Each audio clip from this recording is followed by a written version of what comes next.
आजर ये भिडियो से जो माने निजकू एकुटिया अनुभव कर जो माने भावुंट कि ना तांको पाखरे शक्ति अच्छी ना समर्थन अच्छी आउ ना ही कौन संसाधन अच्छी किंतु मन रखत इतिहास साक्षी अच्छी कि दुनिया रे सबुठु बड़ परिवर्तन एकुटिया मनीष ही कौन आपण के भावी कि महात्मा गांधी सुभाष चंद्र बोस स्वामी विवेकानंद अबा डॉक्टर एपीजे अब्दुल कलाम को परी महान लोक आरंभ कौन एकुटिया नथिले सेमाने भी दिने सामान्य मनीष थिले फरक केवल एतिकी थिला कि सेमाने हार मानि नथिले सेमाने दुनिया को बदलैवार निष्पत्ति नैथिले मन रखंतु एकलापण कमजोरी नुहे यह गोटे अपरचुनिटी होता है निजको चिन्हिबार निज स्वप्न को आकार देवार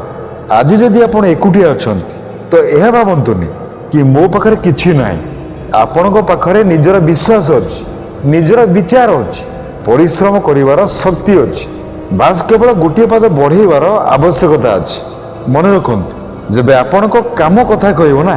सेबे ई पूरा दुनिया आपणको पछरे छिड़ा हेबो तो उठंतु आगको बढ़ंतु आ ए दुनिया रे निजर गोटे परिचय बनांतु कारण आपण एकुटिया किंतु दुनिया को बदलई पारिबे।